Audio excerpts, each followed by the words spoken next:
astonishment, shock, and glee. The many reactions to Trump's new team. This is Now You Know. I'm Rob Snow. Navigating the issues that matter to you. It's Now You Know with Rob Snow on News Radio. Shock and awe and rounds of applause. Some of the reaction to the latest announcements from U.S. President-elect Donald Trump as he picks nominees for cabinet positions. The appointment raising the most eyebrows is that of Florida Congressman Matt Gaetz. Trump wants Gaetz to be his next attorney general, the top law enforcement official in the United States. Gaetz is loathed by Democrats and even by some Republicans. Gaetz was under an ethics committee investigation over allegations he was part of a scheme that led to the sex trafficking of a 17-year-old girl. He has always denied that. That investigation is over now since Gaetz has resigned as a member of the House of Representatives. The U.S. Justice Department ended its sex trafficking investigation last year with no charges. If he is confirmed, Gaetz would be in charge of the U.S. Justice Department. Just how shocking is this nomination? Well, CNN's Jake Tapper could hardly believe what he was reading when he broke the news. Welcome to The Lead. I'm Jake Tapper, and let me begin the show by uttering some words that I never contemplated using together before, and those words are U.S. Attorney General Matt Gaetz. Because if you were wondering what Trump without the guardrails looked like, well, we're getting an idea beyond the theoretical. We are starting with breaking news on so many fronts related to President-elect Donald Trump's transition. President-elect, of course, Trump announced just minutes ago on Truth Social that he is picking Republican Congressman Matt Gaetz of Florida to be the next U.S. attorney. Matt Gaetz has said many controversial things in the past, downright mean things, such as when he called women who attend abortion rallies ugly and overweight.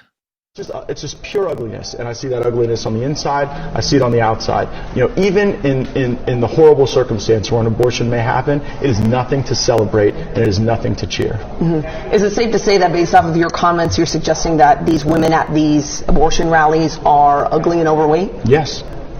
What do you say to people who think that those comments are offensive? Be offended. The Gaetz news was not the only eye-popping news from Donald Trump. Tulsi Gabbard is Trump's pick for Director of National Intelligence. She ran for president in 2020 as a Democrat. She left the Democratic Party in 2022 and campaigned for Trump this year. She is a veteran of the U.S. Army National Guard, and she supports an anti-interventionist U.S. foreign policy. She might be best known for an exchange she had with Kamala Harris during the 2020 Democratic primary debates when she attacked Harris's record on criminal prosecutions. There are too many examples to cite, but she put over 1,500 people in jail for marijuana violations and then laughed about it when she was asked if she ever smoked marijuana. She blocked evidence. She blocked evidence that would have freed an innocent man from death row until the courts forced her to do so. She kept people in prison beyond their sentences to use them as cheap labor for the state of California. And she fought to keep cash bail system in place that impacts poor people in the worst kind of way. Thank you, Congresswoman. But Democrats have accused Gabbard of being a mouthpiece for Russian President Vladimir Putin because she has said in the past that the Biden administration failed to acknowledge Russia's security concerns about Ukraine possibly becoming a member of NATO. Then there's the Pentagon and Donald Trump's pick for Secretary of Defense. His name is Pete Hegseth. He's a graduate of both Harvard and Princeton, was an infantry officer in the Army National Guard, served in Afghanistan and Iraq. He was awarded 2 Bronze Stars. And he was most recently the host of a weekend show on Fox News. He has said in the past he doesn't think women should serve in combat roles in the U.S. military. You don't like women in combat? No. Why not? I love women service members who contribute amazingly because everything about men and women serving together makes the situation more complicated, and complication in combat means casualties are worse. This is another appointment that has stunned many, including just about every Democrat in Washington. This is Democratic Congressman Dan Goldman of New York. I'm shocked, truly, and this is exactly what we worried about and we warned about Donald Trump, which is that he is going to appoint unqualified loyalists to shape this government into his own personal fiefdom and get revenge on generals and put essentially really unqualified people. I appreciate Mr. Hegseth's service in our armed forces, but being a serviceman, it does not make you qualified to lead the Department of Defense and to have access to our nuclear weapons. I'm very disturbed by this, and I'm very concerned about what it demonstrates about Donald Trump's priorities, which now seem to be coming true, as many of us warned. The United States government spends almost $1 trillion a year on defense. The U.S. Department of Defense has more than 2.8 million employees. Then there's the Department of Homeland Security. That could be headed by Kristi Noem, the governor of South Dakota. If that name rings a bell, it may be because she admitted in a memoir that she shot a dog to death, calling it untrainable. This was a vicious, dangerous dog that was a working dog. And I had to make a choice between the safety of my children and an animal that was killing livestock and attacking people. So it's included because a lot of politicians run from the truth. Was it a puppy? They try to hide from tough decisions. It was a very hard decision for me. It was 20 years ago. Was it a puppy? No, it was an adult working dog. It was an adult working dog that was attacking livestock. 14 months old? And killing livestock. The dog was 14 months old? It was a year and a half old, the dog was, yes. Okay. Yes. Do you think it was good politics to include that story? That has been a story that's been out there for years, Stuart. My political opponents have used it for years, so I want people to know the truth on it.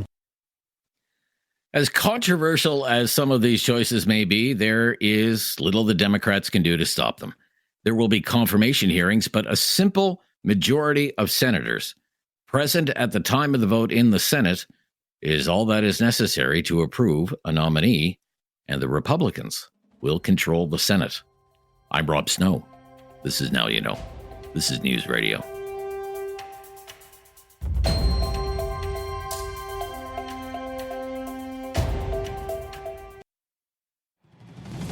Now You Know with Rob Snow continues on News Radio. With our friend on the right side of things, Michael Taube, syndicated columnist and speechwriter for former Prime Minister Stephen Harper. Welcome back. How are you doing today? I'm great, Michael. Great to hear from you. So the biggest political story in the world is the cabinet nominees from Donald Trump. I'd like to know what you think about some of these choices, like Matt Gaetz, for example.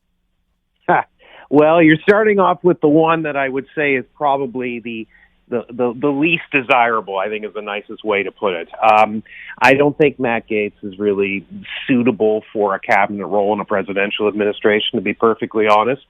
I mean, as a House rep for California, I mean, obviously they make the choice whether they want or don't want, and it's up to the voters to decide whether he deserves to be in that position. He has, generally speaking, been comfortably reelected, but the problem is that he's just a very controversial figure.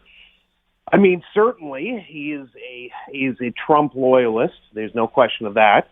He will certainly, in the role, if he is confirmed, which I think is going to be a real struggle to get through, he will be someone that obviously Trump would rely on to manage the law and look over certain things.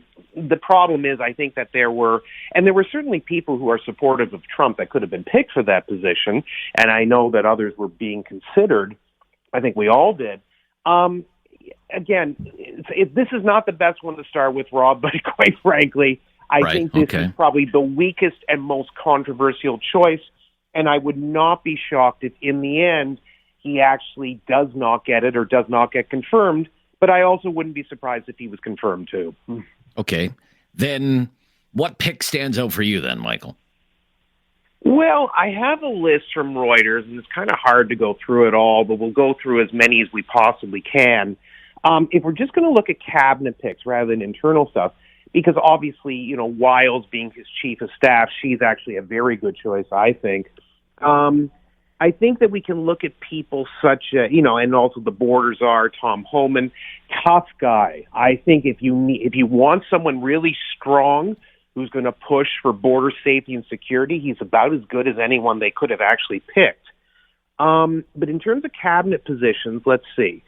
We have Lee Zeldin as EPA administrator. Zeldin is obviously very loyal to Trump. He's a good Republican, good conservative. Doesn't have a lot of experience in the role, but on the other hand, for people who want to create smaller government and more effective government, or limited government if you wish, I think he's suited for that role for sure. Pete Hegseth for defense secretary is the one that got a lot of people talking, because he's been on Fox News for many years and people have just naturally associated him with journalism and with commentary, which I completely understand. The point, though, that needs to be considered, which a lot of Donald Trump's critics and opponents are not, is that Mr. Hegseth actually has 20 years in the military. And I believe he served in both Iraq and Afghanistan, and he understands the ins and outs of the military. It's not necessarily someone I would have picked right up front, to be honest, Rob, but I think if nothing else, he has enough experience both inside and outside that world that I think it's certainly a creative pick, and it may actually turn out that someone from the outside looking in may not be actually a bad way of doing it. So if nothing else, I'm at least willing to say that it was interesting, and it may actually work out better than a lot of people are thinking. But I'm sort of middle of the road about that one. It's not bad overall. Mike Waltz is the national security advisor. Waltz, again, very supportive of Trump, certainly a person that Trump and his senior advisors would trust in that role. Not badly suited for it overall. He served in the National Guard as a colonel. He's been very critical of communist China. I think that certainly for an issue in an area that's going to be very important in the second Trump administration, I think that actually does make some sense, and I'm kind of intrigued to see how that goes. Now, also, the more interesting one that people have been talking about is Elon Musk and Vivek Ramaswamy, who are named the co-heads of this new department, which is called Government Efficiency. And again, these are two wealthy, involved, and very, savvy when it comes to social media and whatnot, being linked to this. Ramaswamy actually ran for the presidential nomination that Donald Trump ultimately won and became president a second time for. Elon Musk, obviously, we don't have to explain to the world. If I do, I'd be very worried. I think it's sort of an inspired pick. Again, because there is no such thing, it's kind of hard for me to say whether this does or does not make sense. Again, two people who've not served in government, so it's obviously something different. But certainly with Musk, who is obviously a very influential character, and whether you like him or not, a highly intelligent person who has created an enormous amount of companies. And Ramaswamy obviously is a very bright person who's willing to speak his mind on issues. I'm kind of intrigued by it. I think it's not a bad idea, and we'll see how it works out. And if the Department of Government Efficiency works well, that's really a good thing for Trump overall. Homeland Security, Kristi Noem, not a real surprise. A lot of people figured she would be in the cabinet somewhere, loyal to Trump, a good Republican, very controversial. Good she's not in charge of animal welfare. Let's just say that, I guess. Yeah. Well, that's true. No, the squirrels will not be safe from that. That's quite true.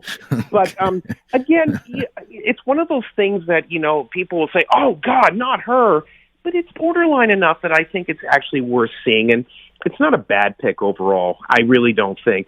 Could there be better? Sure, but it's not a bad one. John Ratcliffe for CIA director. I think that actually has some promise. I think that, again, good conservative, certainly interest in that area, has experience in there. It would be a good eye overall. It's just a question of, how things work out one way or the other. It's a tough role to fill, but we'll see how he does. Marco Rubio, Secretary of State, I think that's going to be that's going to be an easy one to go through. I mean, Rubio is, and it's interesting that little Marco from 2016 has made his peace with Donald Trump, which they did several years ago. And I think as Secretary of State, he would be very good for the role. I can see actually Democrats also supporting him as well. This was an inspired choice, and I think it makes a lot of sense. Tulsi Gabbard for director of intelligence. Go ahead. Yeah, we'll have to stop there, Mike. We're just a little tight on time, so we'll have to stop there. But a good rundown. When we come back, I want to go in a totally different direction. I mean, it's going to be a Grey Cup weekend, for example. Get your take on that big boxing match as well tomorrow night on Netflix, of all places, featuring Iron Mike Tyson and Jake Paul. Talk about that when we come back. Michael Taube is with us. I'm Rob Snow. This is News Radio. There is no question Rob won't get answered. Now You Know with Rob Snow continues on News Radio.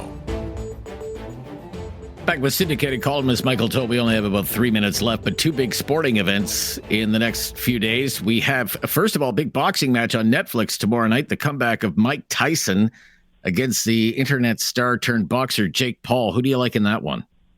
I still like Tyson overall. Yes, he's 59 years old, and yes, he has not fought for many years, but you have to be realistic about it. Although Jake Paul has actually proved himself, of the two Paul brothers, to be the good prize fighter, and he seems to have some pretty good credentials. I've watched highlights of a few of his bouts. He's not bad, actually, all things considered.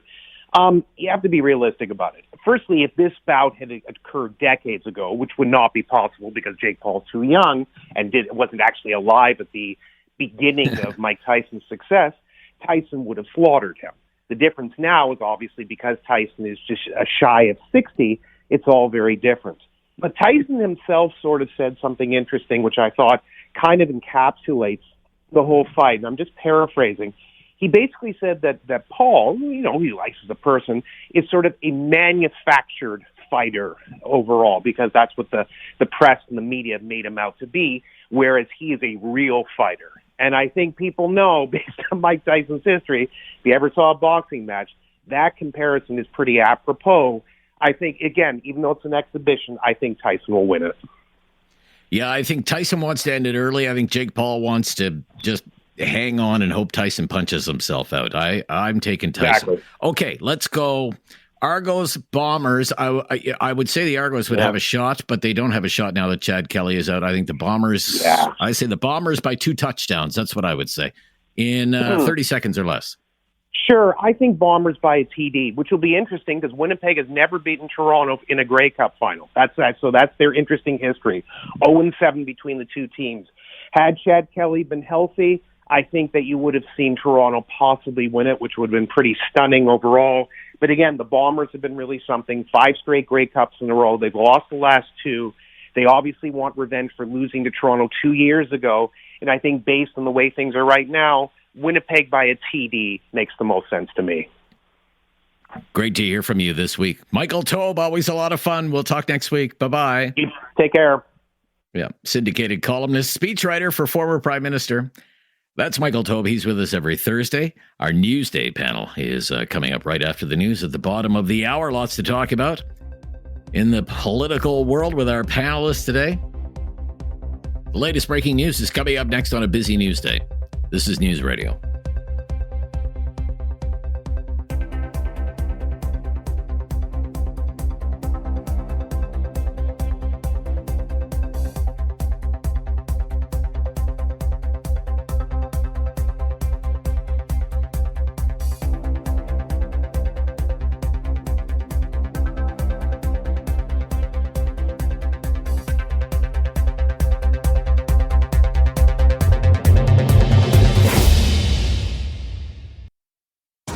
Questions. Now You Know with Rob Snow has the answers. On News Radio, the Newsday panel.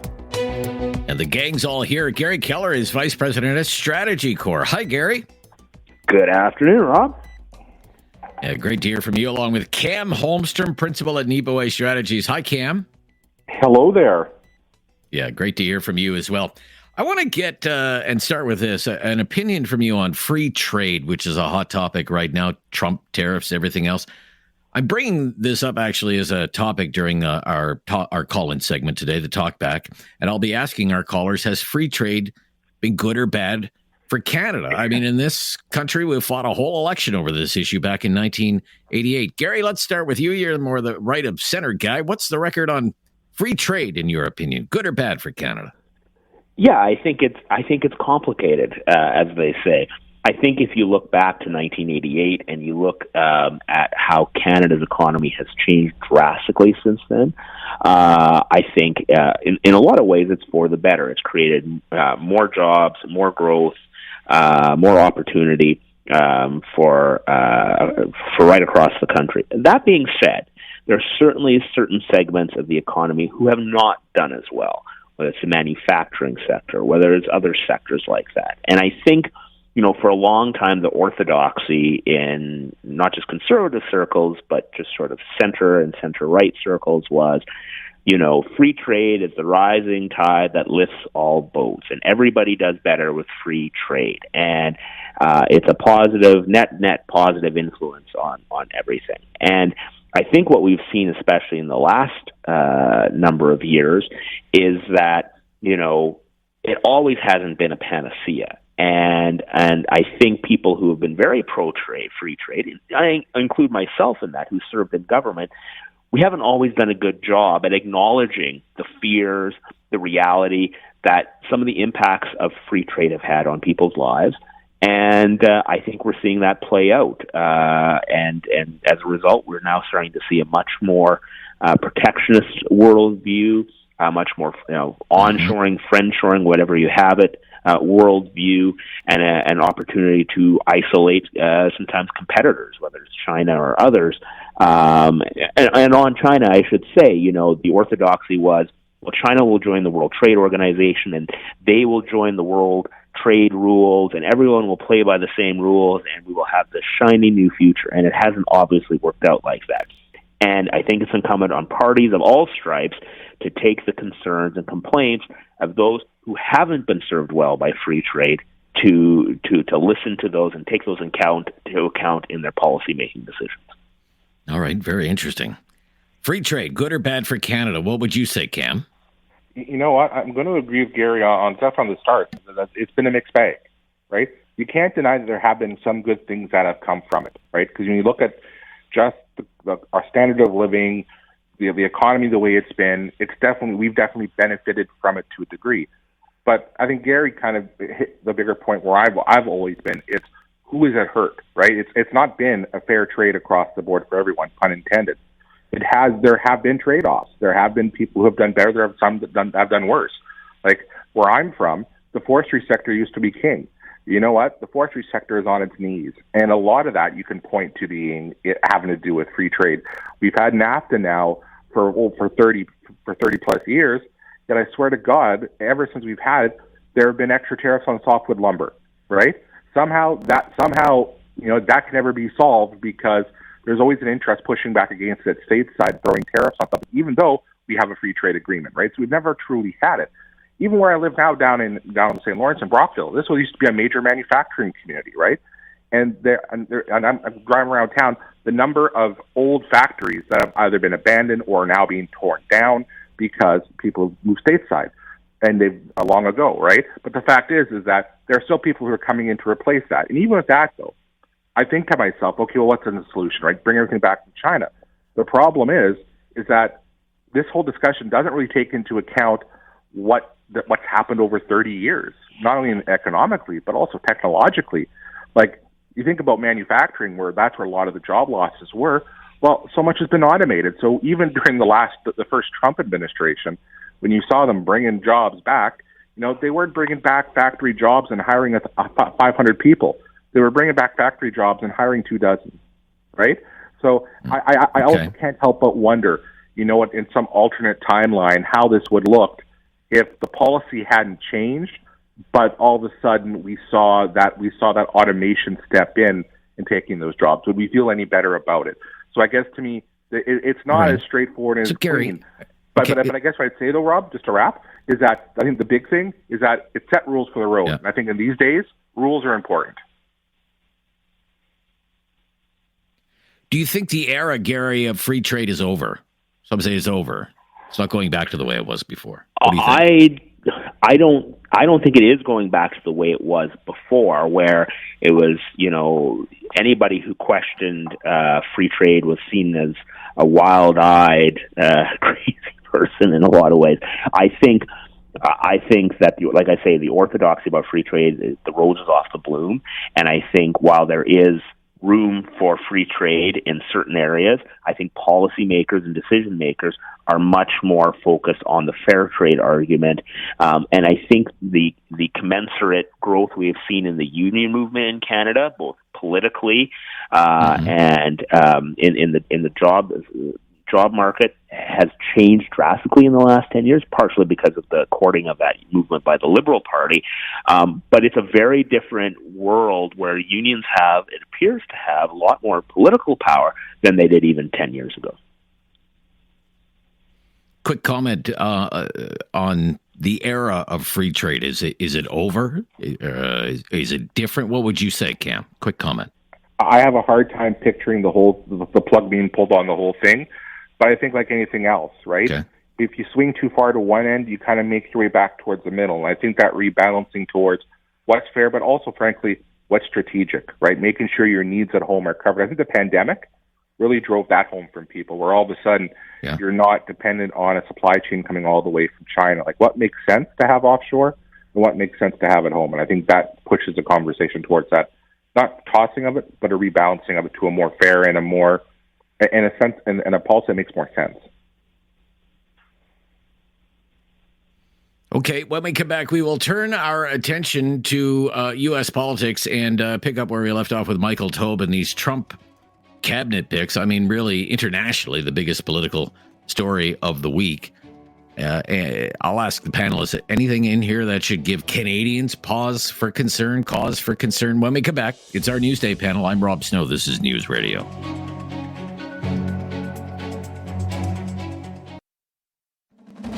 No question goes unasked or unanswered. Now You Know with Rob Snow returns on News Radio.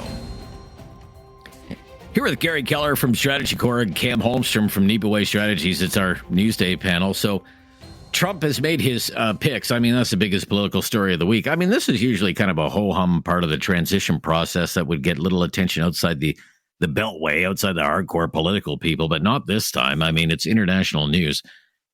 Cam, what do you think about some of these picks, and should any of them give Canadians cause for concern? Oh, all of this should be giving Canadians cause for concern, and more so by the day. The only thing I'm finding about this whole thing play out, and it's really honestly, it's depressing to watch. It's this whole debate of, oh, will the checks and balances hold? Or will the Republican senators stand up to this? Like, oh, will somebody stop this from happening? As if this wasn't what he said he was going to do. Like this shock of, oh, I know he said it, but I didn't think he'd actually do it. Like, oh my Lord, pearls clutched. You know, like I'm sorry. You know what? This is exactly what he said he would do. Exactly what he said he would do. Exactly what he was looking for. Exactly what he wanted. He doesn't want qualified. He wants bootlickers. He wants loyalty. He doesn't give a darn about the rest.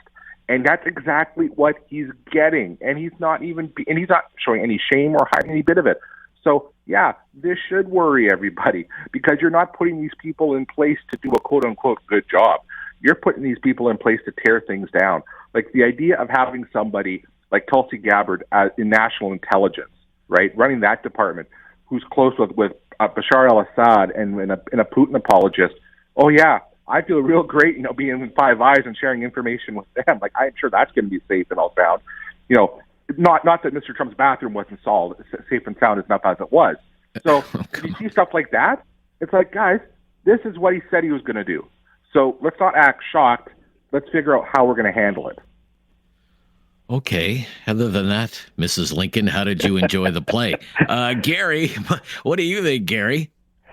Well, look, I think at best it's a mixed bag, but I mean, I'm looking at it specifically on the impact to Canada. I think in some positive news, I think having Marco Rubio as the Secretary of State and having Michael Waltz as the National Security Advisor, I think those two individuals they're serious.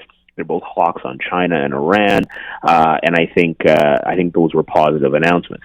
I think that Tom Homan, who's the new border czar, and he talks a very tough game when it comes to the border. He's also from upstate New York, and he recently did an interview New York upstate television, where he really said, the security of the northern border is a major concern. It's not just the southern border. And this is a constant fight that Canada has to have. It always has had it in Washington, whether it's Republicans or Democrats, but especially if Mr. Homan has a target on Canada, that is something that we have to watch very, very carefully. And I assume decision makers are watching very, very carefully. So that's another one. Obviously, J.D. Vance is interesting. He's not an appointee, but given his relationship with Conservative MP Jamil Javani, who apparently was seen having lunch. The two of them were seen having lunch yesterday in the U.S. Senate restaurant. I think that's probably a lever that should be used to advocate for Canada. But then you look at the rest of these. I should also say Elise Stefanik, the representative from upstate New York. She's going to the UN, and she will be a staunch defender of the relationship between the United States and Israel. So I think that's a good appointment. But then you look at some of these others, like Matt Gaetz, Tulsi Gabbard, as was noted, just wingnut folks, not serious folks. But to Cam's point, they're there because of loyalty. And Trump, that was his number one complaint last time. The people he appointed to his cabinet, he couldn't count on as loyalists. I think, this is an evidence that his loyalty scheme is in full effect. Do you get the sense that the Liberals are prepared for what's coming their way, Cam? No, but you know what? In all fairness, I don't know who would be prepared if this landed on if this landed on your lap last week. I don't think any party would be prepared for this. My big complaint with the Liberals on this is that you could see this coming, right? The fact is, you would have hoped that coming out of the last Trump experience, we would have we just dodged a bullet. Let's be prepared in case that ever happens again, because you knew he was going to run again, and you knew there was a chance he'd win. To me, they shouldn't have been talking about plans this past week. They should have been enacting plans that had already been made. So that's my complaint with them. They weren't ready. But you know what? The other parties, they're no better prepared. Okay. I mean, is this maybe this is an advantage for the Liberals? They've dealt with Trump before. He's a known entity to them. Gary, what do you think? Well, look, there's been work going on behind the scenes for some time now in Washington with our embassy and other officials and even folks within this Trump world talking about potential impacts. But, there is a world of hurt coming, not just on the trade front, but, people who, when Trump talks about mass deportations, people don't wait for the President of the United States to be sworn in on January 20th to start making decisions. They start voting with their feet fairly soon after that, after the election. And, I think Canadians are going to want to see some evidence that there is a plan to deal with any sort of mass influx of migration on our border. That, I think, is a big part. And I think the government needs to be much clearer about what the plan is, what the strategy is to get out and defend Canada's interests at all costs. So I think they need to be much more vocal, much more present. And I think striking the Canada-U.S. Relations Cabinet Committee after the election, come on, it's the Canada-Trump Relations Committee. They should have struck that a year before and been very public about it. Okay. When we come back, Randy Boissonnault and the many other Randys that are out there. When we come back on our Newsday panel, I'm Rob Snow. This is News Radio.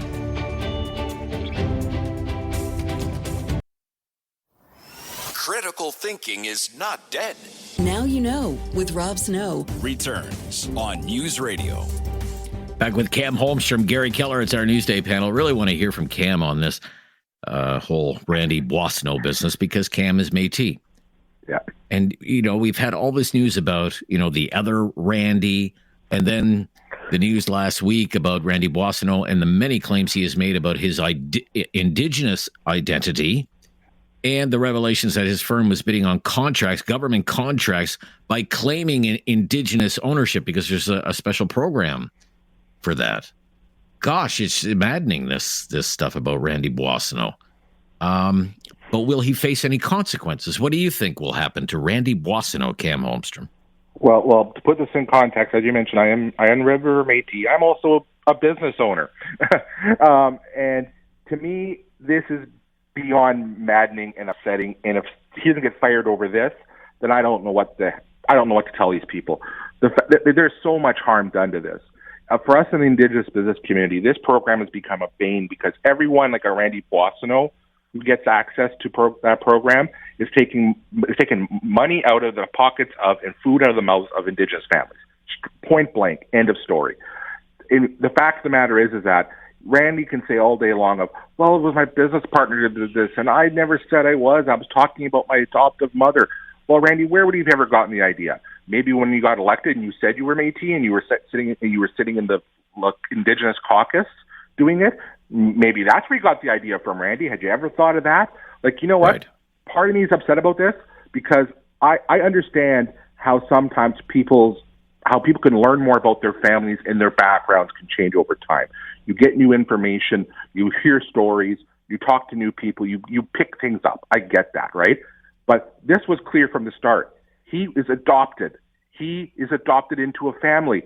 In the Métis community, there is no such thing as customary adoption. And even if there was, it would not make you legally Métis. Like, I have family, like a generation or so removed, one of my great uncles who married into a First Nations family, right? I wouldn't turn around and say, well, my uncle is married into a First Nations family, an Ojibwe family, therefore I'm Ojibwe. I would never do that because that's just not who I am. I am Métis. And the other thing about this upsets me, Rob, is that the fact is people don't know for the most part who the Métis are. People just assume, if you have some First Nations blood and you don't have enough to be status, you're Métis. No, it's not. We are our own people. We actually have had generations of intermarriage and genealogical differences. Sure. We have a language, a culture, and all that. And you see this when these cases arise. They claim various. These people have been known to claim, various Indigenous identities, and that seems to be, the case. Well, we've had people in the past. One day they're Mi'kmaq, the next day they're Algonquin. Like these are just interchangeable identities. Look, we only have about 45 seconds left. I must get a comment from Gary on this. Gary, what's ahead for Randy Boissonneau? Look, grifter's gonna grift. I mean, remember in the old days when people used to resign from cabinet over a $16 orange juice? This is a scandal up the wazoo. It is shocking in it. And look, whether he resigns today or tomorrow, or he gets resigned by the good people of Edmonton Centre, it's coming. So, he's going to have political accountability at some point here. All right. Thank you to both of you. Appreciate the conversation today. We covered a lot of ground. Great stuff. We'll talk soon. All the best. Nice to be with you. Take care. Yeah. Gary Keller, Vice President of Strategy Corps. Cam Holmstrom, Principal, Nipaway Strategies. Talkback coming up. Going to talk about free trade today on Talkback with your help. The news is next on News Radio.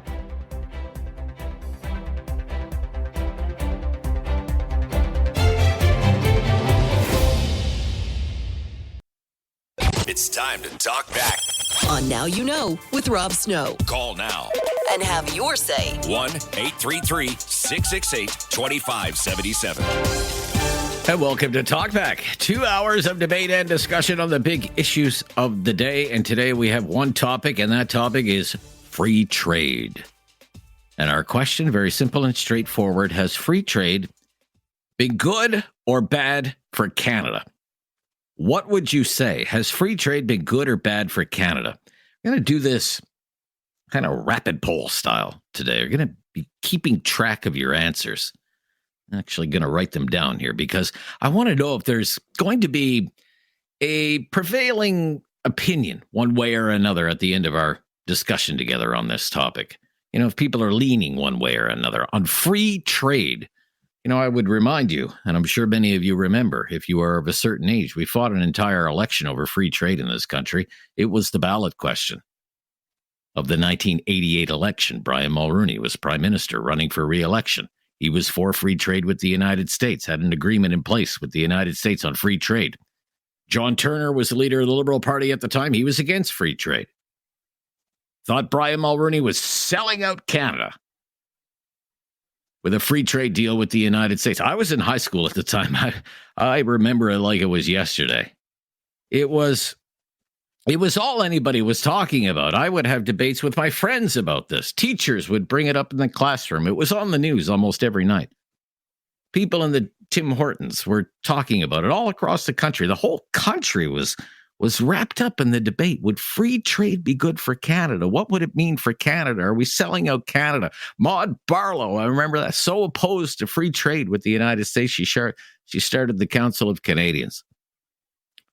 I mean, a really pivotal moment when you think about it in Canadian history. And I'm sure some of you of a certain vintage will remember those debates between Mulroney and Turner. And if you don't, we're going to take a trip back in time right now to 36 years ago. Roll the tape, David.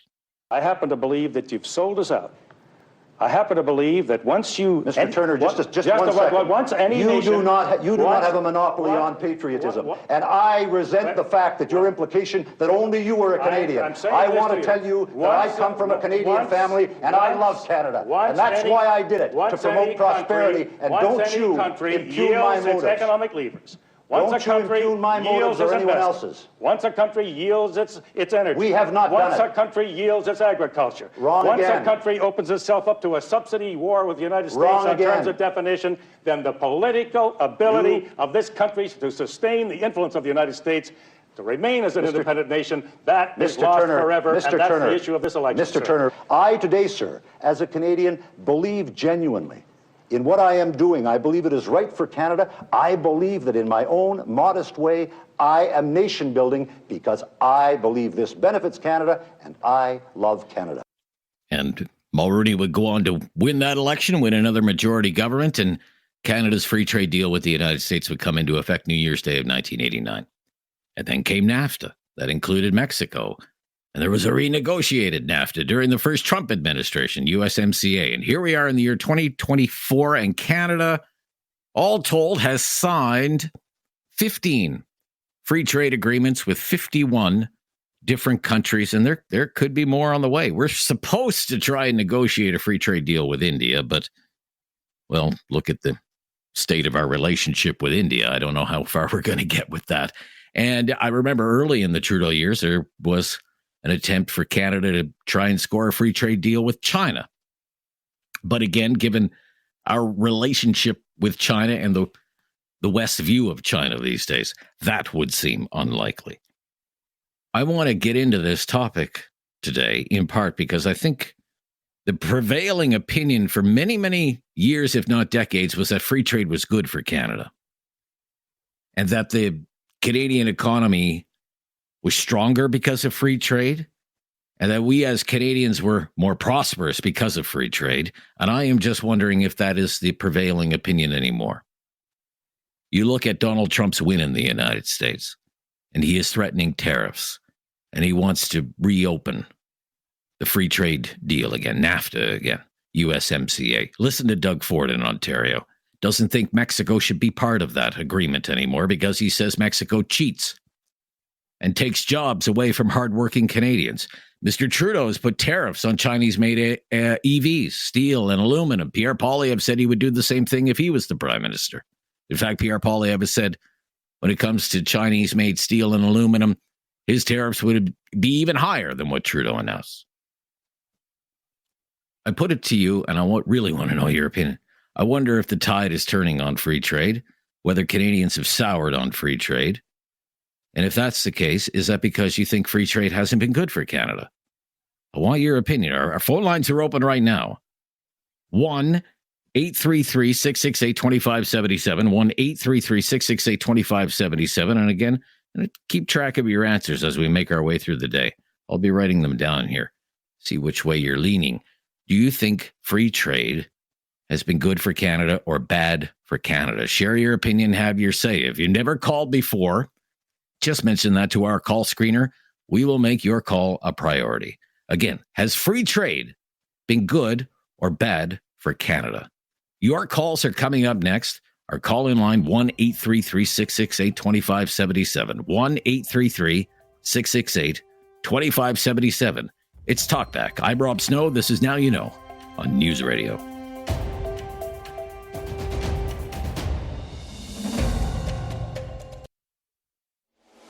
Have something on your mind you want everyone to know? Call now. Hello. 1-833-668-2577. It's Talkback on Now You Know with Rob Snow.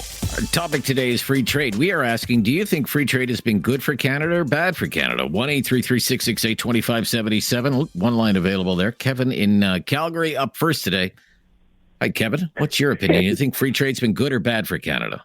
First, there's no such thing as free trade, in my opinion. Okay. If there was free trade, then I could buy something from the United States that would cost me $1 for $1. That's not free trade. If I buy something from a store in the United States that happens to be made in Italy, well, I pay major taxes because it was made in Italy and then shipped from the United States to Canada, and it costs me 3 times as much as it would have. This whole free trade agreement there's no such thing as free trade, or else our dollars would be parity.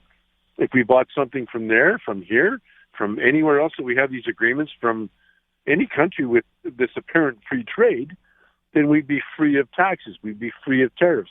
We'd be free to say, okay, well, that's what it's worth in your country. It should be worth the same in my dollars in my country. Well, we have free-floating currencies, though. We have a free-floating currency, right? Do you want to fix our currency with, say, the American currency? Is that what you're saying? Right now we're at 71 cents, right? Right, yeah. So I understand that if our dollar's worth more, then we get less in some respects. Now, you're a lot more educated than I will ever be. No, I wouldn't say that. Explain to me how free trade actually exists. I would really appreciate that. Okay, well, let's say you own a widget factory, right? Kevin's Widget Factory in Calgary. You want to sell widgets into the United States. When you box up your widgets and sell them to the United States, the customers in the United States, you're not paying a tariff on those widgets, whatever those widgets are for. That's what I mean by free trade. Okay, so the whole dollar thing doesn't add up for me, though. Okay, I don't want to get too far. I don't want to get too off track. We've had a free trade deal with the United States for about 34 years now. I'm just asking a pretty basic question here. Do you think on the whole it's been good or bad for Canada? Well, it's been bad. It's been bad. Absolutely. Okay. Like, we're not getting our money's worth, in my opinion. Not getting your money's worth. Our dollar's 71 cents to the American dollar, and all these tariffs and taxes and everything else. Okay. Well, one of the arguments would be that that's actually good for the export side of our economy. I'm not enthused that we have a 71-cent dollar. Don't get me wrong, and there are winners and losers when the dollar is weak. But one of the winners will be the exporters, because it will make our exports more attractive. Because if I'm buying Canadian products in U.S. dollars, I'm getting a bargain, right?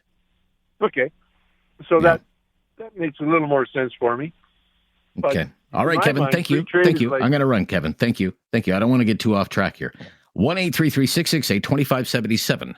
Has free trade been good or bad for Canada? Is the tide turning on free trade now? Mark in Halifax. Mark, thanks for calling, Mark. What would you say? Okay, Rom, I won't give us quite a nuanced response, but it's not a simple yes or no right now, because I would say that at the time, so with free trade agreement 88 and then NAFTA 92, I think came into effect in 93. So yeah, I think overall it was good. That was quite beneficial. I think now that you see more and more of how it has worked, how countries, including Canada, are skirting the rules through, sometimes for subsidizing industries, softwood lumber, dairy. I won't get too into the weeds of that. U.S. threatening to do tariffs. Mexico with their not living up to the environmental standards that they're supposed to and their wage standards. My issue with it has been the ineffective dispute mechanisms put in place where you have these cases that meandering through their tribunals for decades.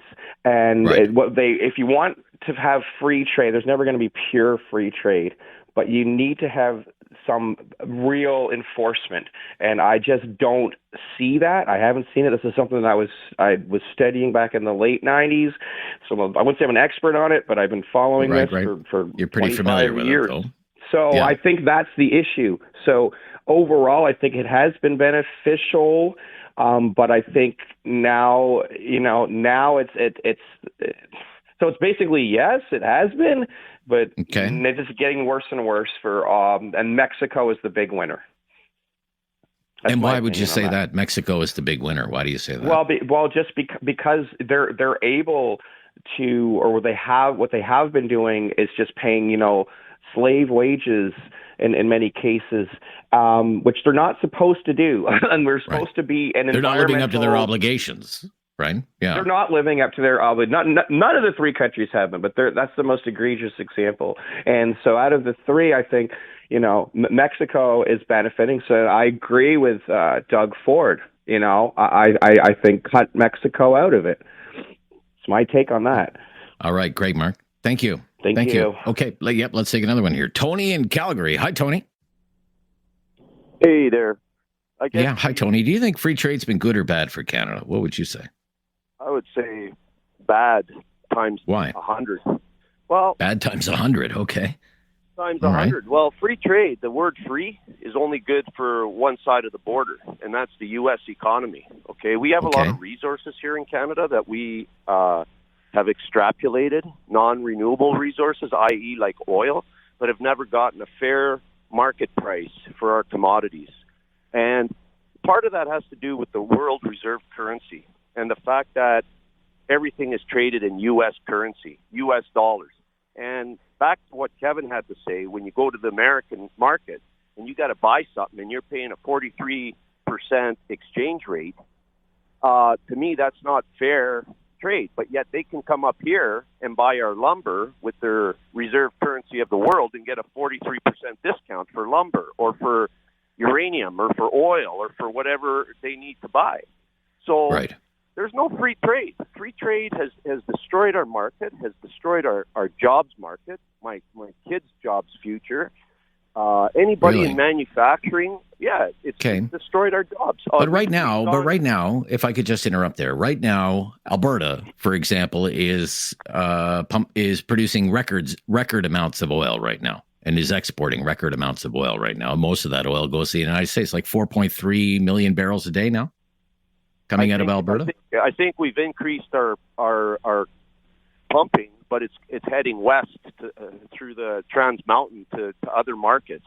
And I guess at the end of the day, we just need to find out what the Americans want and make it a fair playing field. And by implementing tariffs, what's that going to do? Is that going to benefit any economy? No, that's just going to drive inflation through the roof.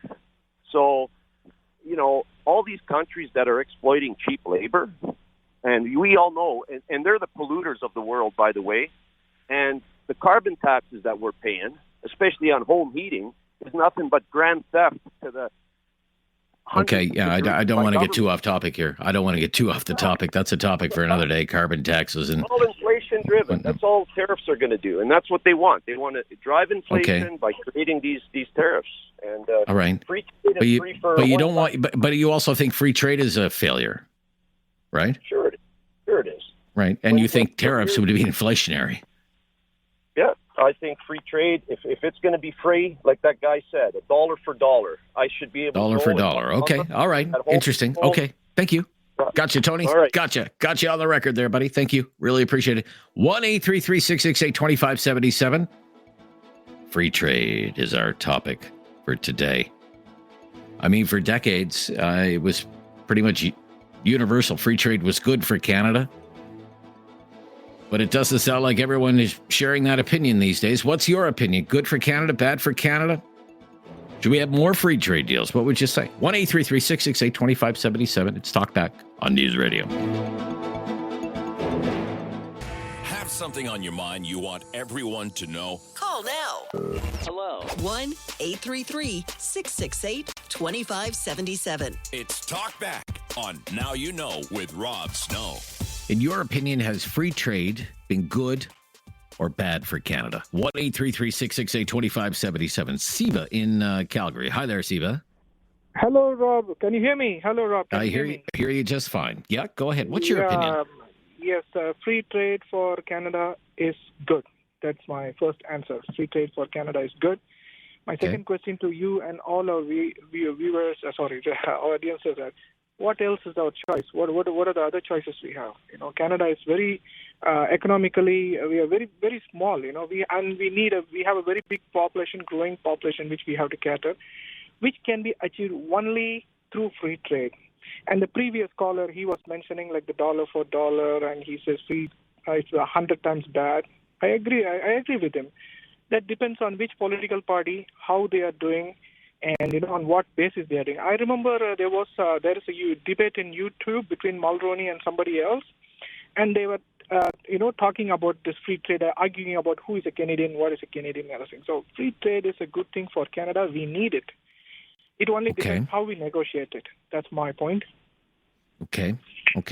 Very good point. But you think overall it's beneficial to Canada, that Canada be an open and trading nation and as barrier-free as possible, you would say? That is correct. And you see who are the partners? We need not to distrust the Americans too much. They are not the Chinese. They are not the Iranians. We are dealing with our own kind of people. You know what I mean, right? They also are a democratic country. They may be political. Yes, of course. The Americans sometimes are greedy, but they are our own. But similar wage structures, workplace safety rules, wages, these kinds of things, right? Exactly. Yeah. Maybe Trump's want our dairy supply management to be broken or something. Those are all. I suspect so. Yeah, for sure. Yeah. I suspect so. That'll be on the table in a few months. I would pay attention to that. What's going on with the dairy farmers and the chicken farmers and the egg farmers? Supply management comes up all the time whenever Canada is negotiating a free trade deal, not just with the United States, anywhere in the world. Okay, we'll be right back. We'll pick things up right after the news. If you're on the line, hang on the line. Wait won't be too long, and we'll get your opinion on our topic of the day, free trade. Good for Canada, bad for Canada? It's Talkback on News Radio.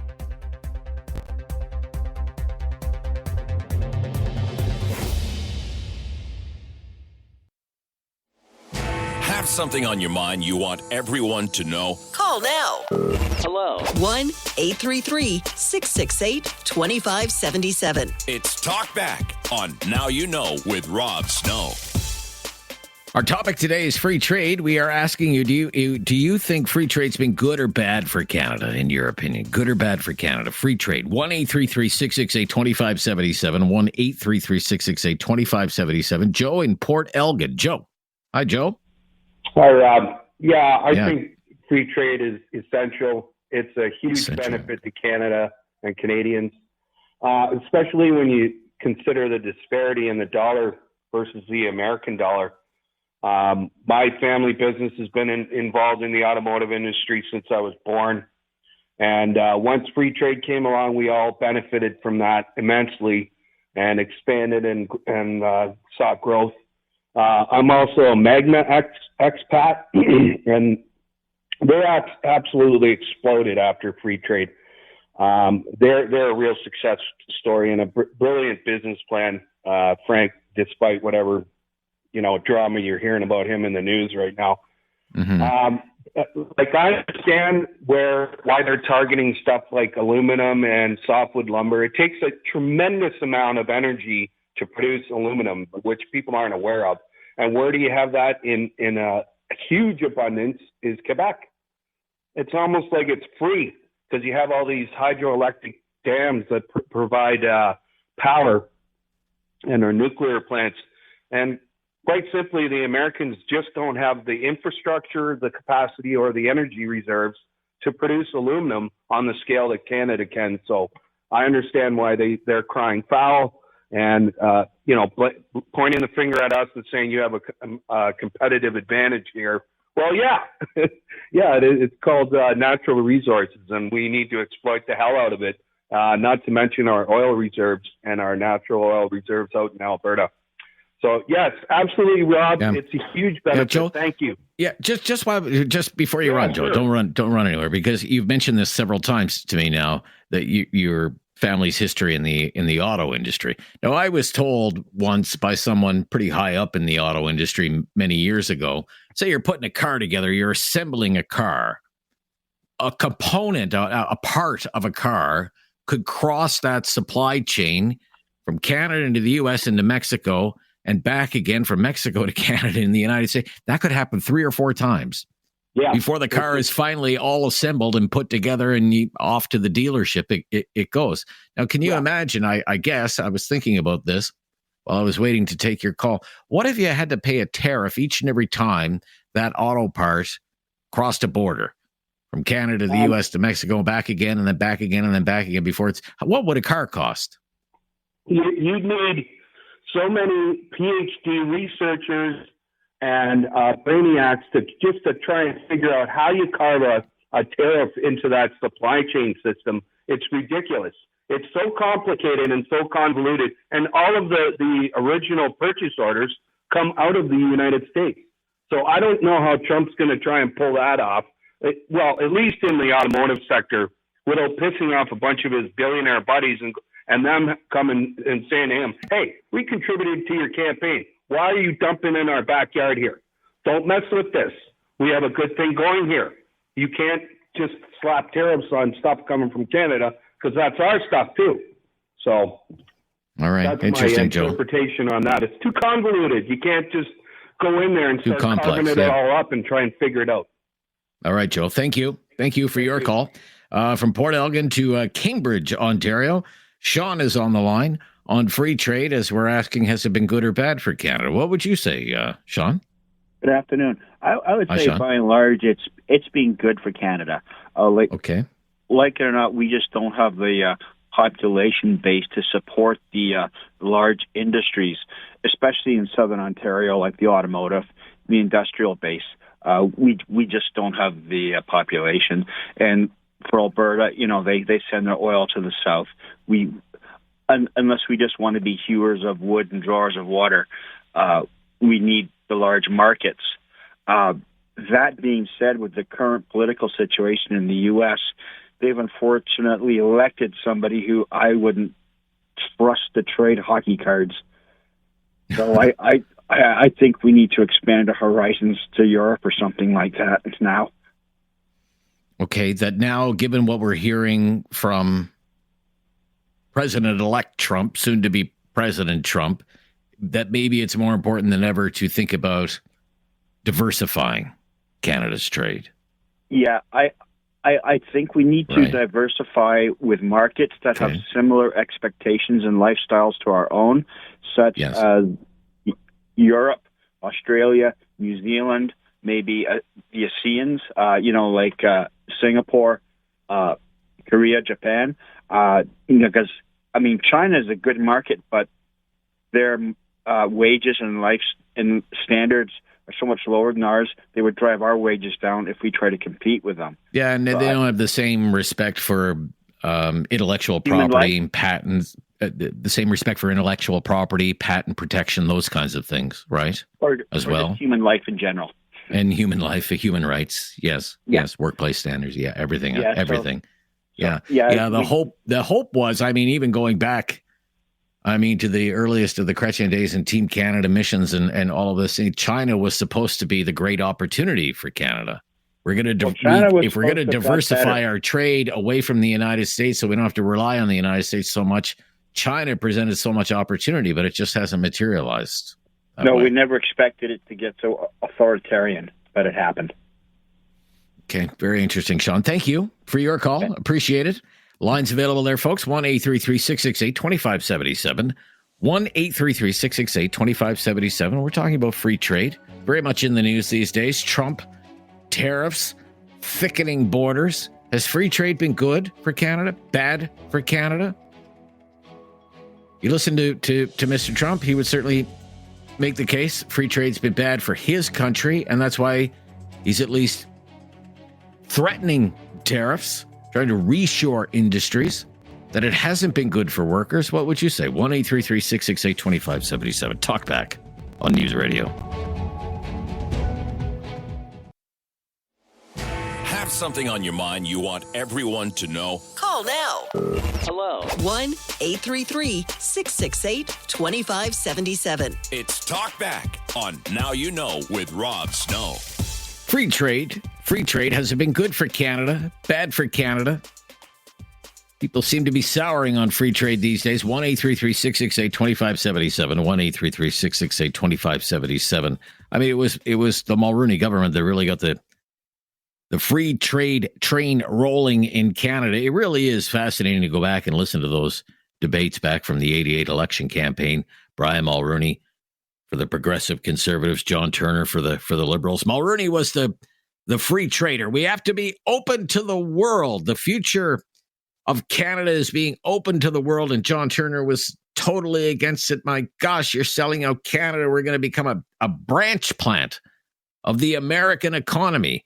And certainly public opinion was really, really divided about whether embracing free trade was going to be good for the country or bad for the country. Let's listen to a little bit more of that. David, go ahead. We built a country, east and west and north. We built it on an infrastructure that deliberately resisted the continental pressure of the United States. For 120 years, we've done it. With one signature of a pen, you've reversed that, thrown us into the north-south influence of the United States, and will reduce us, I'm sure, to a colony of the United States, because when the economic levers go, the political independence is sure to follow. Mr. Turner, with a document that's cancelable on 6 months' notice, be serious. Look. Be serious. Cancelable. You're talking about our relationship with the United States. Once that commercial document that's cancelable on 6 months' notice. Commercial document. That document relates to treaty. It relates to every facet of our life. It's far more important to us than it is to the United States. Turner, far more important. Please be serious. Well, I am serious, and I've never been more serious in my life. Please. The NDP leader at the time, of course, in that debate, that epic debate, Ed Broadbent, the late Ed Broadbent of the New Democrats, real blue-collar, working man, union, New Democrat, was against free trade, had many concerns. So free trade with the United States could lead Canada to adopting a whole bunch of other American measures. What will it mean for our social programs? What will it mean for unemployment insurance? What will it mean for workers' compensation rules? Will those be debased, degraded to meet an American standard? What about unionization? What about, say, regional development programs like, I don't know, something like the Atlantic Canada Opportunities Agency, ACOA, for example? This was Ed Broadbent back then. It's from the same debate. Go ahead, David. We know now that because of this arrangement, Canadian business, the president, for example, of the Canadian Chamber of Commerce, I have an interesting quote here, has said, contrary to what Mr. Mulroney wants us to believe, that the fact, here he's talking about all Canadian business, the following: we in Canada are obviously forced to create the same conditions in Canada that exist in the U.S., whether it is the unemployment insurance scheme, workmen's compensation, the cost of government, the level of taxation, or whatever. End of quote. Now, I could give you a half a dozen leading businessmen and women who have said this deal affects our social programs, it affects regional development policy, it affects unemployment insurance. It does all of these things to radically change Canadian life. We didn't build up this country, our forefathers, for decades before us, with better social programs, better regional development, control of our own energy, to allow Mr. Mulroney and this government to sell it all out. That's what's wrong with the deal. You can't tinker with this deal. You've got to scrap it. But we didn't scrap it. No, we did not. A few months later, it came into effect, and a few years later, we expanded it to include Mexico with NAFTA. I just wonder if public opinion has shifted in recent times, and whether public opinion has radically changed on this idea that free trade is good, for Canada. What would you say? 1-833-668-2577. George from Calgary. Yes, Hi, George. Hi, George. Yeah. What would you say, George? Yeah, I would say it's about a 60-40. It's mixed. It's 60% bad for Canada. It's been basically beneficial for developing countries. It's been bad for the middle-aged working person. It's been good for the CEOs and the large companies and so on that are in Canada because there's been a price, or not a price, but if I could just jump back a little bit, from the 60s and so on, you could have a single family, or not a single family, sorry, a family with like a single breadwinner in the family, right? Yeah, so on and so forth, right? And And back then, I remember reading some research back in 2010 and said back then the average wage, the difference between the CEO to the lowest paid worker in Canada was 30 to 1. In 2010, it was 300 to 1. And that's just showing you that difference because it's more part-time or, people are trying to find work. It's not the same income for the middle wage workers anymore. So it's a 60-40. There are some sectors that have done better. And I think one gentleman mentioned about the car industry and so on that has helped somewhat on that area, though it's been affected because, as you mentioned, free trade. Well, Mexico involved a lot more work went down there. So that's, like I said, so I would have to say, just for you to tick off your thing, I would say it's been kind of mixed. Sort of bad. Mixed. Yeah, okay. Mixed, but it's been good and bad. Okay. 60-40, Yeah. By the way, the Canadian Centre for Policy Studies was kind of a left-wing think tank. Just on this idea, what does the CEO make compared to, say, the worker on the shop floor? What is that now, right? And it's in its most recent report, the CEO is making 246 times what the average working wage is in Canada. 246 times. Oh, for the working wage. Okay. Yeah, I'm just talking about from like this paper I remember reading, like I said, years ago. It was in a company itself because they're doing a lot more of the part-time work and so on, so that the wage has been, but I can see what you're talking about from general. Yeah, no, okay. Well, that's a little bit better, but that's still 246. Like I said, it was used to be around 30 to 1. It's back in the 60s. Right. Okay. All right. Mixed bag, he says. Thank you, George. Good to hear from you in Calgary today. I mean, certainly people in the United States, free trade does not seem to be a winning issue. Trump wasn't one. He wasn't running on free trade.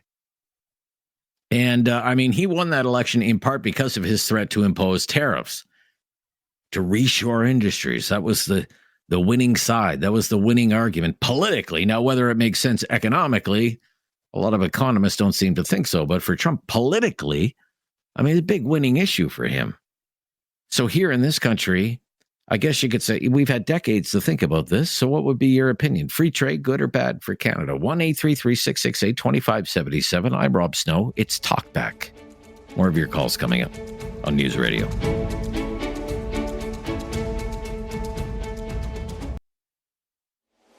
Have something on your mind you want everyone to know? Call now. Hello. 1-833-668-2577. It's Talkback on Now You Know with Rob Snow. Free trade, our topic today. Has free trade been good or bad for Canada? 1-833-668-2577. If you've never called before, make today the day. If you're a first-time caller, we'll make your call a priority. The pros and the cons are out there. What are the good things about free trade? What are the bad things about free trade? It's often been argued free trade is good because free trade increases competition. And the more competition, the lower prices you have for consumers. It increases competition, leads to lower prices for consumers, gives consumers more choice. Hey, look, go to the grocery store. Products available from all over the world. Oranges from Florida in the middle of winter. You're living the life of Riley.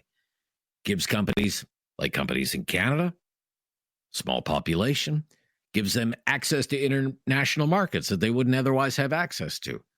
And that helps those companies grow. That creates more profits, creates more jobs, creates better incomes for Canadians, higher incomes for Canadians. And as a result, what do they say? Rising tide lifts all boats. The population as a whole becomes more prosperous. That's what the proponents of free trade today. That's the basics of, I think, what you would hear from most free traders. More competition, lower prices, more choice, growth opportunities for business, more economic growth for the country, higher incomes for Canadians, more prosperous society. Not everyone sees it that way, of course. There are many critics of free trade and globalization more generally. I have seen some serious protests in my time against globalization in Canada. Violent protests and mass arrests. I think we all remember the G20 in Toronto. I remember in Ottawa, a protester bombed a branch of the Royal Bank, David. I don't know if you remember that. Bombed the branch of the Royal Bank as part of an anti-globalization protest over what they saw as the corporate greed that is inherent with free trade and globalization. And their argument goes something like this. Capital is always going to move to the lowest cost jurisdiction. It will move where the wages are lowest, where the worker protections are fewest or even non-existent, and entire industries and communities are hollowed out. They become rust belts, like the manufacturing industries in parts of Canada and both the United States. So those are the very basic arguments on both sides of the issue. This is an issue that we've been debating in this country for the better part of 3 decades. The prevailing opinion for a lot of that time seemed to be free trade was good for Canada. But now we have Trump threatening tariffs. Poilievre is threatening tariffs. Trudeau is imposing tariffs. What about free trade? What happened to free trade?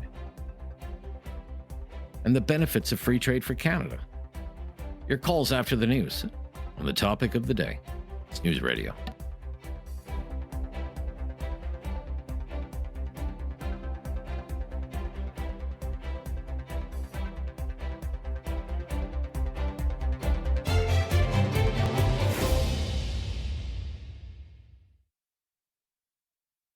It's time to talk back.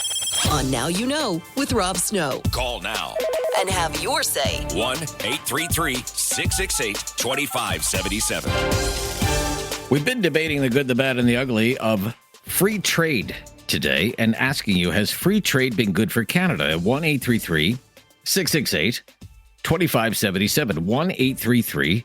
1-833-668-2577. Some people will point to the manufacturing industries in both Canada and the United States, how they've been hollowed out because of free trade, a big talking point in politics in the United States, both from President Trump and President Biden. Now, I don't know how many job losses there have been in manufacturing in Canada because of free trade. Is it tens of thousands? Is it hundreds of thousands? I don't know. How many jobs Canada lost because of free trade, because companies outsourced jobs to other countries? And I really don't know if the benefits of free trade, the other economic opportunities and the jobs created by free trade were enough to make up for the job losses in the manufacturing sector. But whatever the pros and cons of free trade are, it certainly hasn't stopped Canada from embracing free trade. I mean, back in the late 80s, the Liberal Party was against free trade. Free trade was selling out Canada. But then if you listen to Justin Trudeau this week, when he was in New Brunswick, meeting the new premier of New Brunswick, and he was asked about, say, Trump's threat of tariffs and a possible renegotiation of our free trade agreement with the United States and Mexico, he spoke about free trade between the United States and Canada as though it was the greatest thing ever and is something that has brought great prosperity to both countries. We have that clip. David, roll on that clip. Go ahead. 7 or 8 years ago, when President Trump first got elected, he was focused on eliminating our NAFTA agreement, ripping up the trade deal that had created incredible prosperity for Canadians and Americans and grown our economy in significant ways. We successfully sat down, renegotiated that accord to protect not just our supply managed sectors, but so many manufacturing sectors across the country. And we even responded to tariffs he brought in with a demonstration that the interdependence of our economies means there are great jobs on both sides of the border that rely on the smooth flow of goods throughout the border. That is going to continue to be the case. Free trade is good. Free trade with the United States is good. And Mr. Trudeau, if he's around by 2026, chances are slim, but he hopes to get another deal done. Those are the Liberals of today, quite different from the Liberals of 36 years ago when they fought tooth and nail against a free trade deal with the United States. But what do you think? Very important topic, the future of the economy at stake. What would be your opinion on the whole, on the balance? Has free trade been good or bad for this country? 1-833-668-2577, hour number 2 of Talkback here on News Radio. John in Nova Scotia. Thanks for calling, John. Hi there, John. How are you doing, Rob? I'm good, John. How are you? Not too bad. I don't study this, but being at 67 years old, I've worked all my days that I was able to work. free trade hasn't really helped our country. Trudeau, anyone that, in my opinion, anyone that listens to anything that Trudeau says really better study, because I haven't seen him right on anything. Okay. And, you know, what do we manufacture in our country anymore? Where we are, and our government says we are a wealthy country. Well, we got people living in tents. A lot of people cannot afford anymore in such a vast country with a small population, afford to even build or buy a home. 43 to 45 million of population cannot compete with populations in Mexico, the U.S., and then you start going overseas. I don't know how it's benefited us. Wage-wise. Okay. Here's an example. Okay. I grew up in a family of 6. 2 boys, 2 girls, mom and dad. Mom didn't work. She stayed home looking after the 4 of us. My father was a weekend father. However, we had a house which was paid for. We ate well. No, we didn't have oranges. You saw an orange for Christmas time, and that was fine. Okay. There was a family unit at that time. You could afford to put your kids into extracurricular activities outside of the school, such as minor hockey and soccer when that came along. Look at what you can do today. Both parents have to work. Someone else is raising the kids. Unless you're really well-to-do, Rob, you go and put someone through minor hockey now. Now, that's just a little example. Yeah, very expensive. Where do we come? You know, a loaf of bread, a good loaf of bread now, for half a loaf, is almost $4 to $5. Right. To the CEOs, yes, it's great. To corporations, the ones who are higher up the ladder, yes, it's great. To the working person, the shop person on the floor, I don't see the benefits. Okay. Now, John, and government. Let me run this example by you, just to play devil's advocate here. Okay. Yep. I grew up in Nova Scotia, and a fella I grew up with he inherited from his father a fishing business. Yep. With a fleet of ships, fishing ships, and some fish plants. Okay. Yes. And he sells fish all over the world, because they will catch fish that Canadians won't eat, quite frankly. But they'll eat it in whatever, Asia or parts of Europe or in other parts of the world. Booming business. Frozen fish business. They catch the fish, they process the fish. Now, the entire time, most of my lifetime growing up in Nova Scotia, the story was all about fish plants closing, not operating. And yet I would suggest to you, I would think him being able to sell his fish in markets all over the world has probably been pretty good for that business, because there's no tariff on that fish. What would you say to something like that? Well, here's what I would say to something like that, Rob. Okay. All right. Where is our finish? Other than catching species, which no one else will eat, which I'm not quite sure what those would be, where is the fishing industry in the Atlantic Canada today compared to 30 years ago when there were fish? Okay. My grandfather was a skipper or captain, whichever we prefer to call him, on a Grand Bank schooner. When he saw the first dragger came out, he said, "There is the beginning of the end." Right. And he was right. Okay. But on the whole, you would say it's been bad for the country, John. I would say free trade has been bad for the country. Very bad. Very bad. All right. Okay. Person. For the average person. Okay. Thank you. Thank you, John, for sharing your opinion. I take it to heart, sir, and I welcome your call. More of your calls just ahead. Hour number 2 here Talkback, 1-833-668-2577, 1-833-668-2577. Lots of lines available, lots of time to take your call. Hour number 2 of Talkback on News Radio.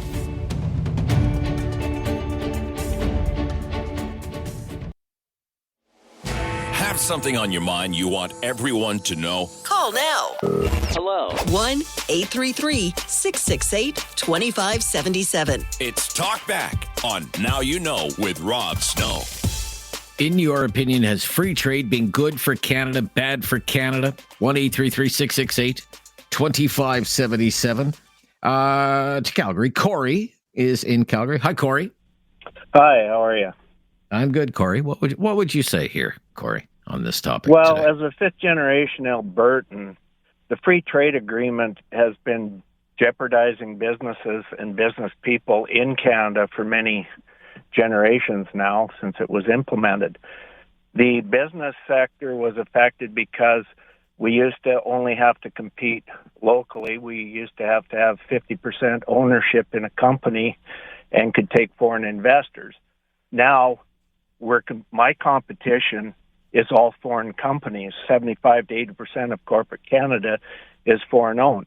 They have the advantage that they can buy up assets that we can't because they can take write-offs where they don't pay taxes, and the profits leave the country.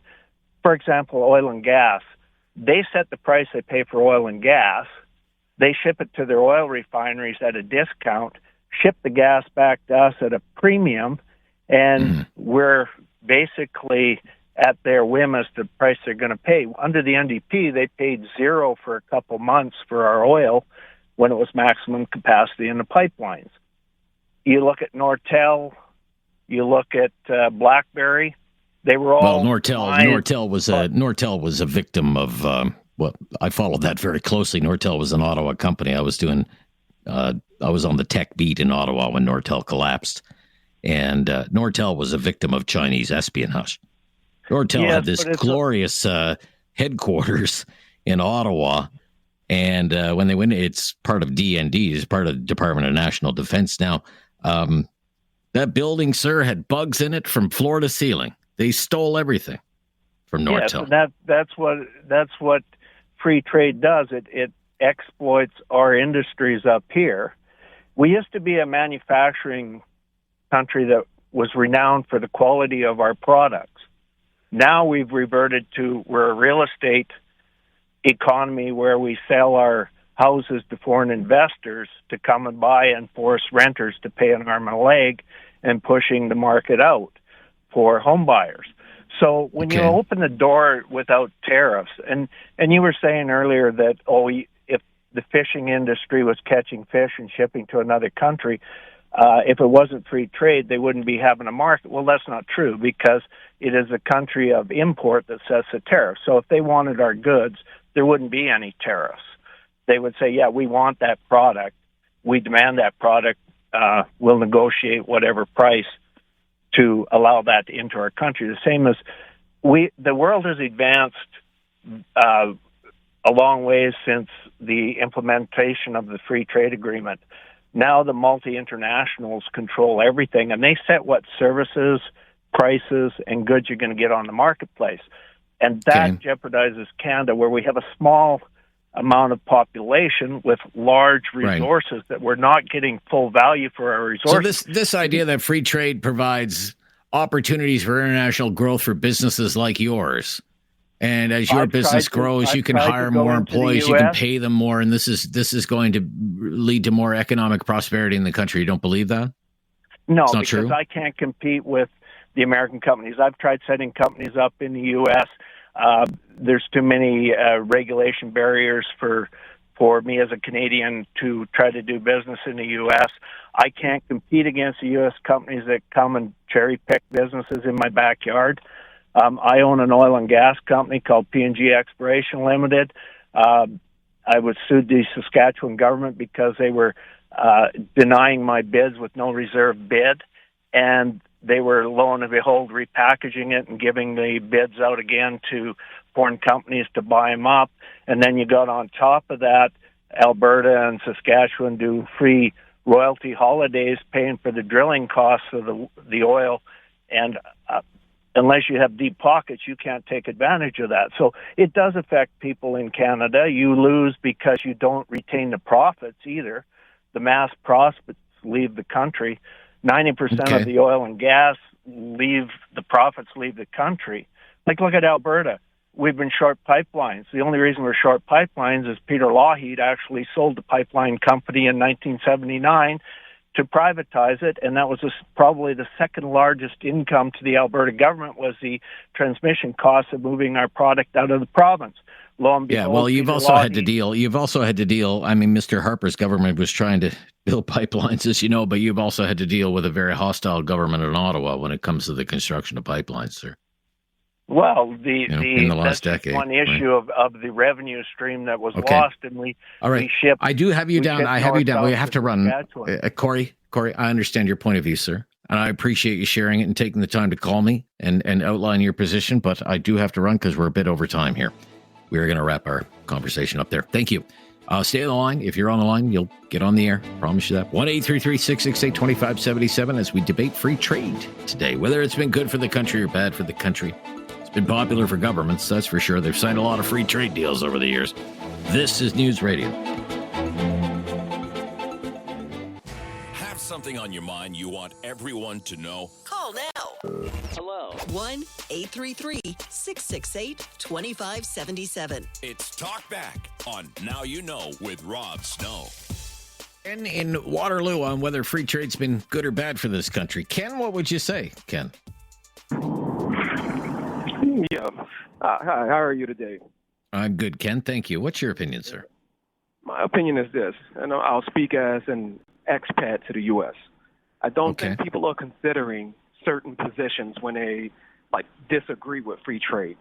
One thing I want to just bring up that I don't think a lot of people is bringing up, and I might be wrong, is the fact that when you have free trade, you have the option of being exposed and have the access to things on both sides of the border that you wouldn't normally have access to.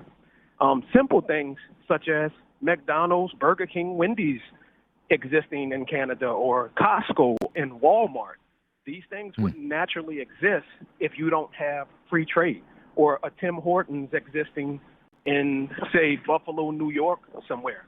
So there's some things I think that, people are touching on some great points as far as some serious sectors that may be affected. And, it's not to be dismissed, but there are some other things that have become, a part of Canadian society in everybody's, everyday walk that are enjoyed, that if free trade was not there, you would never experience the Netflix. You wouldn't experience the Disney channels and all and those type of things of that nature, things that we do for entertainment and leisure. So I'm looking at it more from a leisure standpoint that free trade is pretty serious and it's needed. To close up trade means that you kind of you stifle your markets a little bit. You stifle that little bit of intellectual brilliance on both sides. And, that's all I have in short. Right. Yeah, but this is what the proponents say about free. It increases competition, right? Consumers will have more choice. More products will become available, not just products at a grocery store like whatever, Costco or something, but and you'll have lower prices for consumers. There is a big benefit for consumers, right? Yeah, and I agree with that. I agree that it eliminates that that the high prices and everything like that. If you have it and it's not being kind of manipulated by other things. But not I don't have too much to say about just the negative side of it, but I'm just kind of, like I said, more so looking at the plus side of things. Yeah, I think you have a good consumer-focused end to it there, Ken. Very interesting point of view there. Slobodan, I'll bring you on and just give me your quick comment, and then if you want to hang on the line, I'll bring you on right back after the news. But go ahead, Slobodan. What's your opinion here? Hi, good afternoon. Yeah, hi, Slobodan. What's your opinion on? Yeah, I'm listening. Stories is very interesting. How people have different view. So my view is that Canada doesn't have any good value in this free trade agreement. I came to Calgary in Canada in 1995. Since I came here and become Canadian, there is always problem with the free trade agreement between USA and Canada. Okay, let's talk about it. Let's talk about it. Hang on the line and we'll talk about it right after the news. Hang on the line, Slobodan. We'll talk about it after the news. Get your experience as someone who came to Canada in 1995. This is News Radio. Have something on your mind you want everyone to know? Call now. Hello. 1-833-668-2577. It's Talkback on Now You Know with Rob Snow. Free trade, good or bad for Canada? That's been the topic of the day. I've enjoyed a lot of the calls.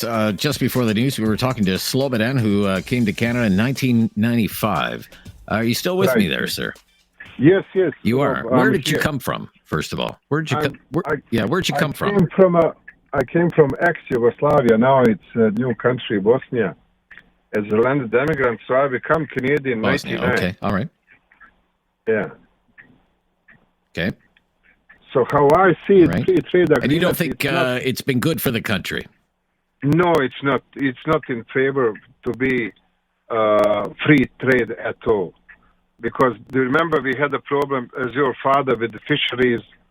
They blocked Canadians to do fishing by Bill Clinton. Jean Chrétien was on power at that time.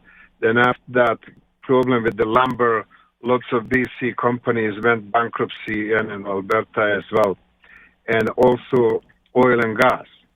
So many times they blocked crude oil from Canada. And free trade, it's not good, but also Canadians do a problem between the provinces with these regulations on pipeline. So businesses cannot have a real free flow between the provinces. Mm-hmm. This is second problem in Canada for Canadians. Look, for example, pipeline between Alberta and East Coast, supposed to be approved by the federal government, they blocked. They didn't approve pipeline expansion from Alberta to East Coast because of they had some kind of rights and power to block it. So who is causing problems? Well, yeah, there was a change in government. I mean, there was a change in government. If I could just interrupt a little bit, I mean, Mr. Harper was when he was prime minister, was very hot on that Eastern pipeline. And then there was a change in government in 2015, and Mr. Trudeau came, and it was very clear Quebec didn't want us, and that's a political base, of course, for Trudeau and the Liberals. And you know, once Quebec said that, even though it's totally a federal thing, but once Quebec said that, they didn't want to anger Quebec, and that was the end of the Energy East pipeline, which was stupid. So it's not only Quebec. That's why I'm saying it's not only a problem to Canadians of free trade that Americans causing in normal economic relations and trade between two countries. It's also Canadians causing problem to Canadians. Mm-hmm. These issues, though, you mentioned softwood lumber, for example, the cancellation of, say, Keystone XL by the Biden administration. Do you think if these things weren't in the way, weren't these trade irritants or whatever the case might, that free trade would be good, or is it inherently bad? So free trade doesn't exist legally if you just doesn't exist. Okay. All right. Doesn't exist because they're enforcing whatever they want to enforce. So today I'll buy, and tomorrow I'm not interested to buy. Okay. All right, Slobodan. Thank you. You're very welcome. All that in your...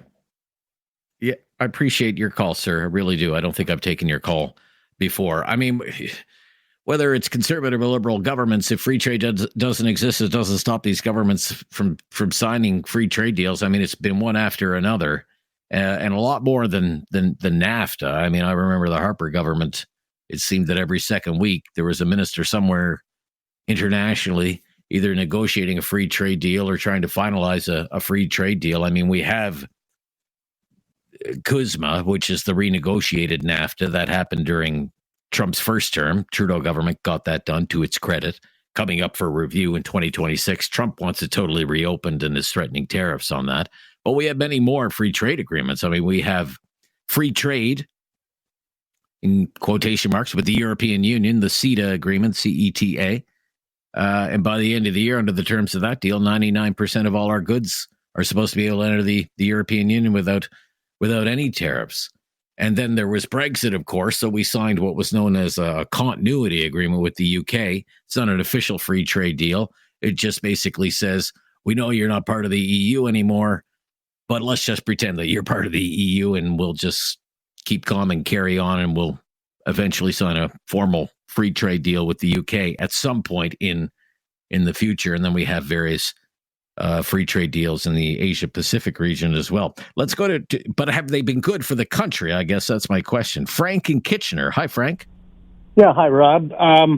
Very complex, of course, and so many angles on this, but I just want to remind people, first off, we are, despite having only 40 million people in the world, we're part of the G7, so that says something.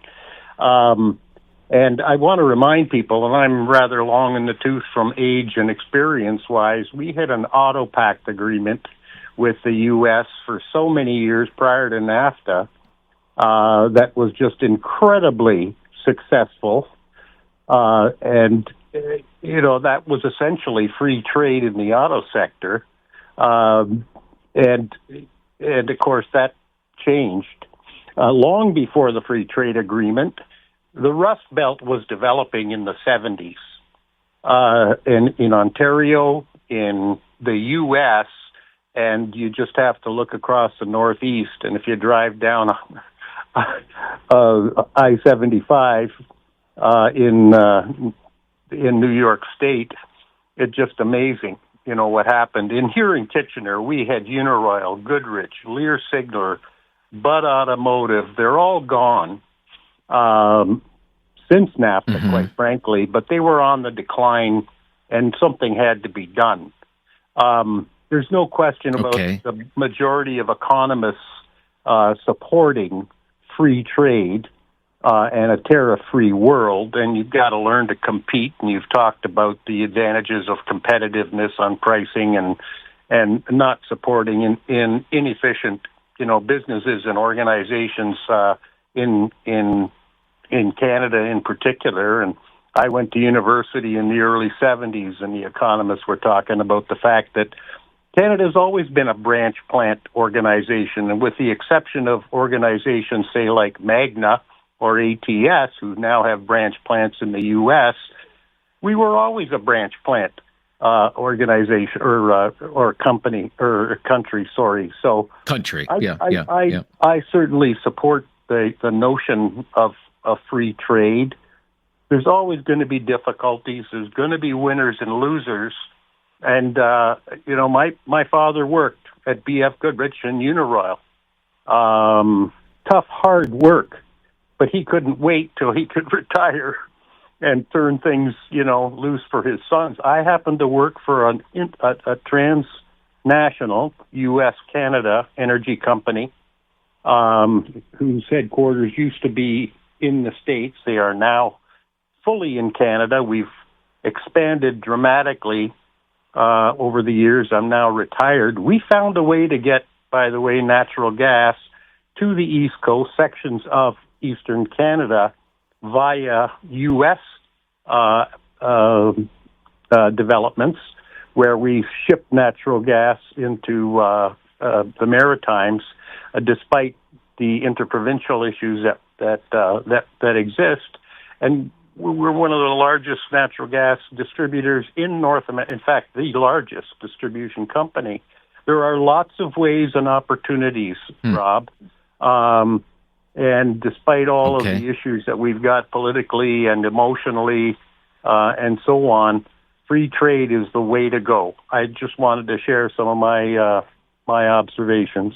Well, I appreciate you doing that. Yeah, very well said. Frank, thank you for your call. Good to hear from you today. I really appreciate it. So there you go. Two very diverging opinions there on the benefits and drawbacks of free trade. Love to hear yours. Still time to take your call at 1-833-668-9300. 2577 is Talkback on News Radio.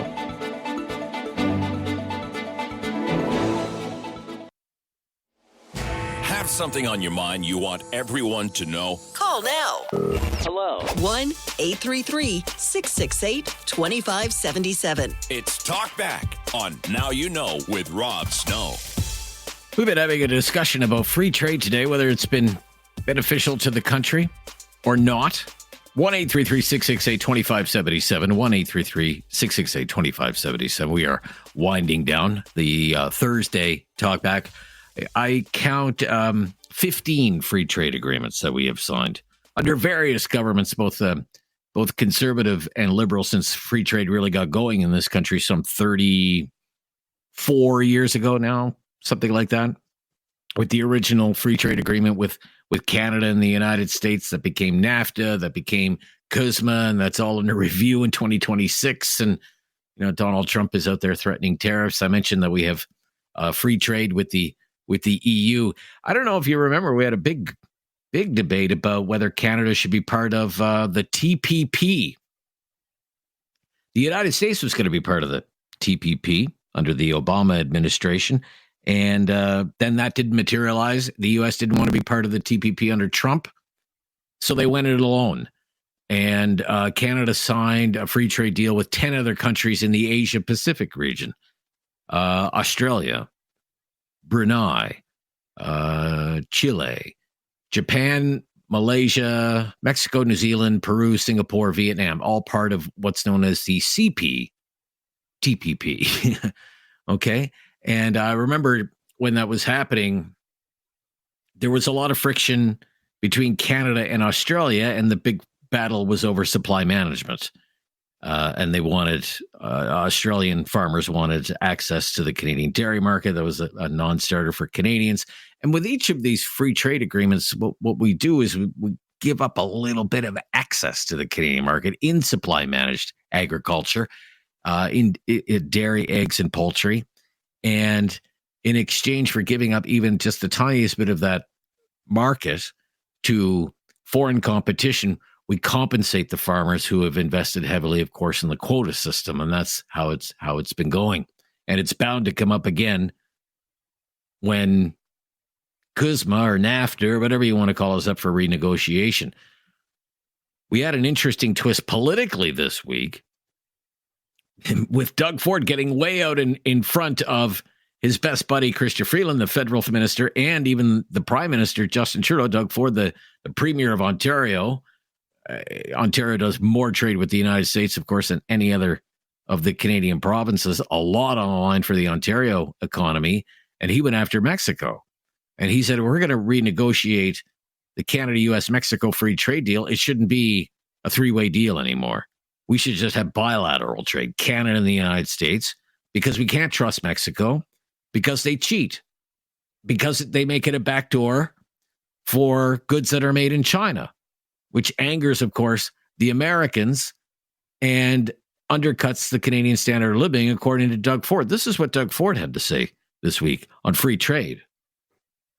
You look at Mexico, they're importing cheap products, undercutting our hardworking men and women, not only here, but in the U.S., from China. They're slapping a Made in Mexico sticker on and shipping it up and taking our hardworking men and women jobs away from them. Unacceptable.